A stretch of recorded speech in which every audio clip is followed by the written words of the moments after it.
One of my favorite things to do when I go travel is to wake up early in the morning and go for a run in the new city.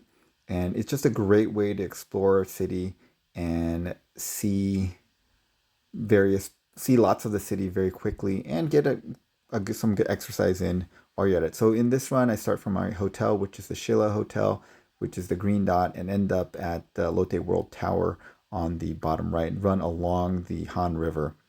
All right, so let's go through it. This is the exit gate of the Sheila, which is a one of the first luxury hotels in Korea. It's a little dated, but it's a very nice hotel, and the service is exceptional there. Food is also very good. So we're leaving. There's a sport complex next to it. I got to this tunnel, and I couldn't get through the tunnel, so I had to go over a hill to get to the other side of the hill instead of going through the tunnel that the car traffic was going through. But these neighborhoods are very nice, and this is what a typical neighborhood in Seoul looks like. There's a lot of apartment buildings, bus stops. There's cherry trees. We hit it during cherry season, cherry tree blossom season, and there's a lot of cherry trees all over Korea.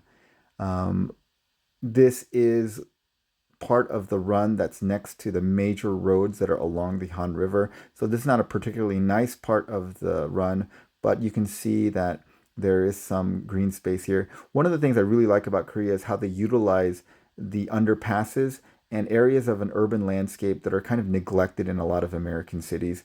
You can see that they put in picnic tables, they put some artwork in there, and they just make it a nice space. And they make the space an inviting space for people to use. A lot of times they put like exercise equipment that's free for everyone to use under those underpasses and little areas for people to sit down and relax.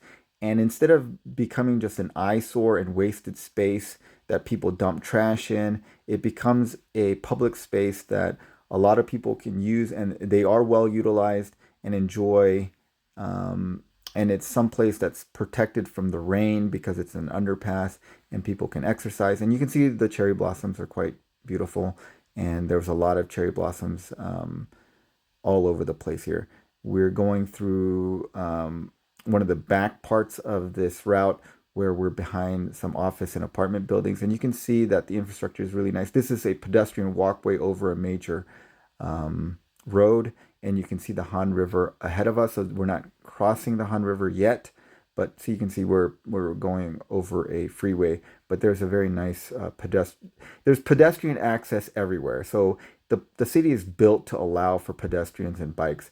And you can see there's a little rail here. So if you have a bike, you don't have to carry the bike up the stairs to go access the pedestrian overpass. You can just kind of push it up or down these little rails for bikes.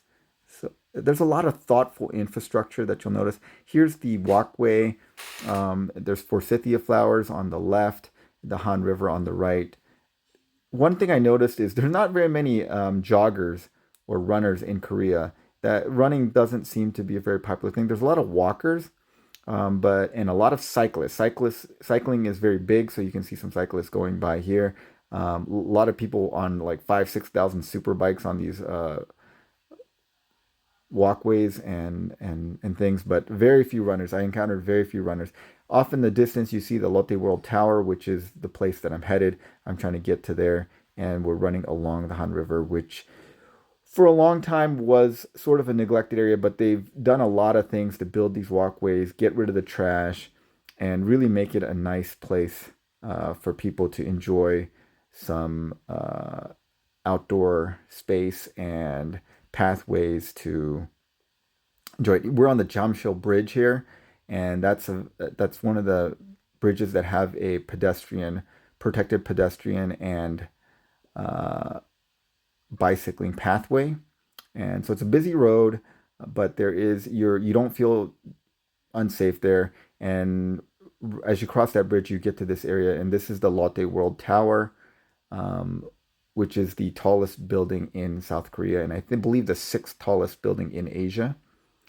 And this is Lotte World and Lotte Castle. So Lotte has kind of taken over this part of the city here, and we get to uh, Seokchon Lake Bridge, Seokchon Lake Park, and this is a very popular place during cherry blossom season because there's a very beautiful lake and cherry blossom trees that line the entire lake. I went. This was around 7 a.m. in the morning, and you don't see very many people here. During the middle of the day, this place is packed during cherry blossom season, and there will be tons of people here. There was easily several thousand people here when I visited it later, but you can see why. It's quite nice, and it's a scenic place, great for taking pictures and enjoying the cherry blossoms. This is one of the few places where I ran into other runners. As you can see, there's not very many of them, but I ran into maybe two or three during this run, and most of them were on this trail around the lake. Um, and mostly it's cyclists and a lot of walkers. So walking is a big thing, but running does not seem to be a big thing. This is Seokchon Lake east. There is a Seokchon Lake west, which is on the other side, which I didn't quite get to, but it's a very nice lake lined with cherry trees and really worth checking out, especially during cherry blossom season if you want to go. And here is more of the run around the lake. And then I was planning on heading home by running. This was about 9.5 miles in, but I ran out of time and I ended up taking public transit back, which is another great thing about Seoul.